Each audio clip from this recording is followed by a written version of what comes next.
The tongue is back, and today I got another beer review for you. We're going to be looking at Toasted Oak IPA by Innis and Gunn. Now, I've had almost all the beers that they've made in the past. There's a few of them that I haven't. That for some reason they just haven't gotten them here yet. But they have. I've had most of them. And they make some pretty good beer, and I believe all their beers are all aged beers, and they're one of the ones, if I remember right, they're one of the ones that started the whole, let's age the beer in bourbon and scotch and, scotch barrels and all this stuff. So, anyways, let's see. It says, oak aged like no other beer. Handcrafted Scottish beer. Says oak-aged India Pale Ale, bursting with zesty hop character, 5.6% alcohol. This is only 11.2 fluid ounces, because it comes from Scotland, so they don't. They only have their beers in 11.2 fluid ounce bottles instead of 12. So whatever. And it says here it was carefully matured for 41 days. And then it's got like the master brewer and somebody else approved for bottling.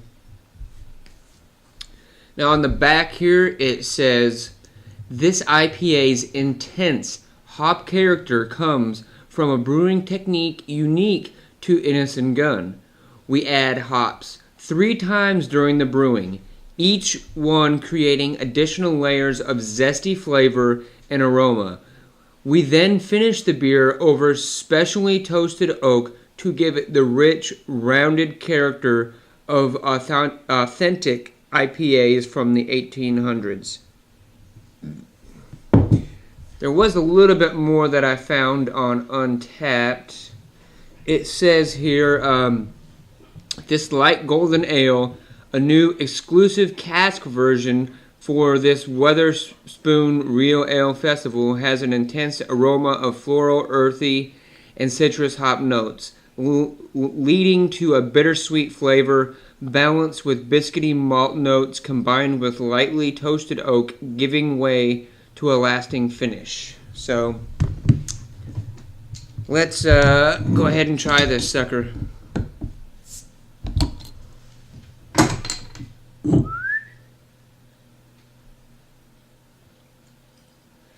Got it in my nice Innis and Gunn glass here.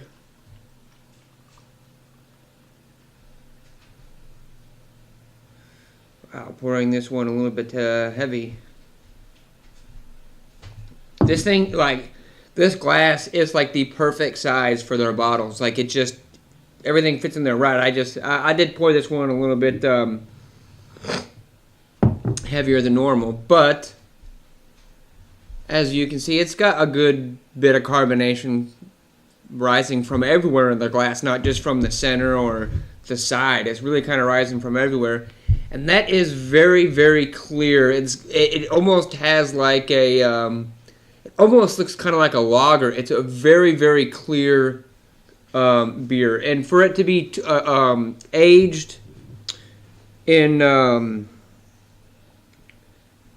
with toasted oak, and for it to be an IPA, it's an English style IPA, so it's a little different, but even for it to be like an IPA, for it to be an ale, and for it to be aged in oak, that's quite clear. It had about a 2-finger head that dissipated quite quickly. See if I can get the rest of that in there.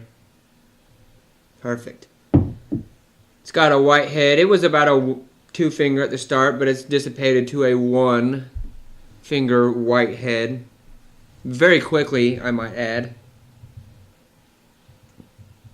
Looks good.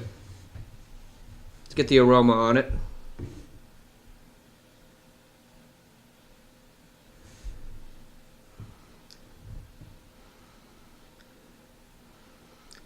I'm not really smelling a whole lot of oak. I'm smelling more malts, but more like pale malts, more like almost, again, like I said, this looks like a lager.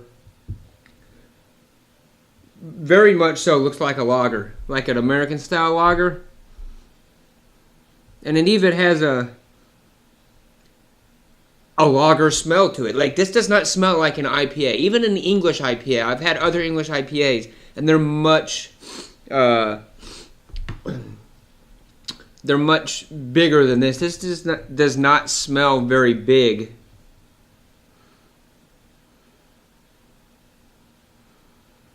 Pulling a little bit of the oak out of there, but not much. Not smelling any hop character, which is odd for an IPA. Like I said, this really, it's kind of smells like just a regular old lager. Cheers.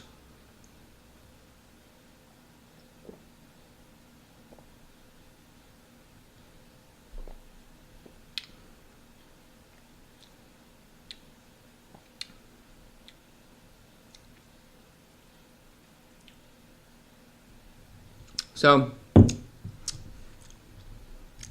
you do get a little bit of the oakiness, but not a whole lot of oakiness, really. It's got a little bit, and I let this one warm up, too.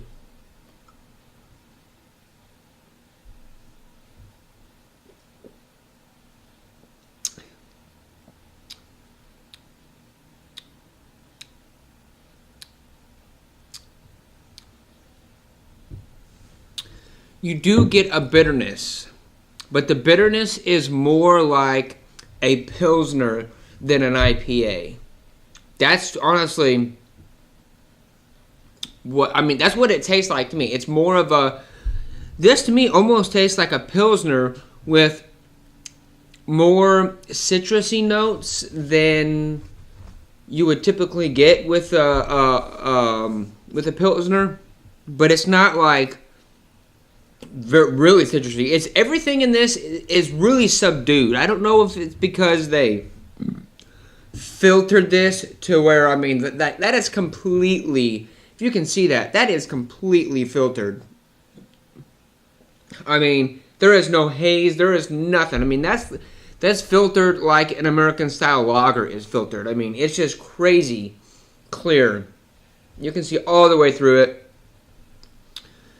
It's kind of bland, in my opinion.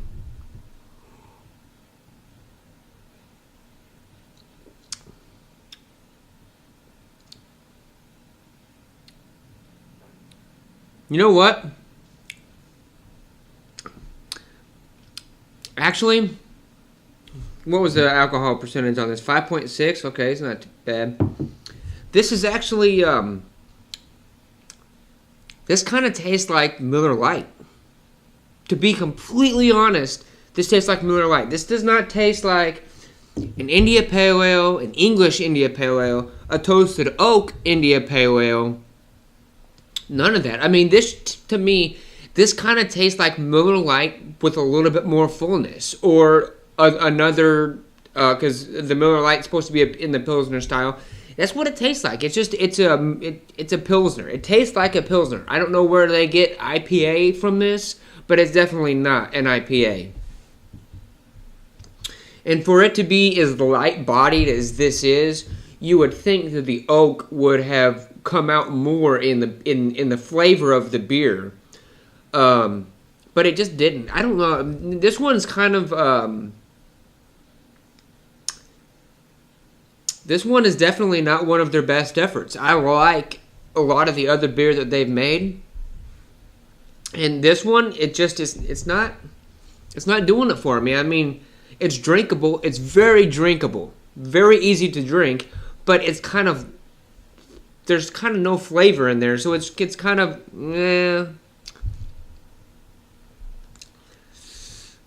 To me, this is probably a 5 out of 10. It's really not that good. It's drinkable, it's refreshing, but it lacks a lot of flavor. It lacks hoppiness. It lacks, you know, that toastedness. It lacks a real bitterness. So to me, this one's just kind of a but try this one for yourself and see if you like it. This is Innis & Gunn Toasted Oak IPA. And again, I gave this one a 5 out of 10. So thanks for watching, folks, and I will see you in the next video.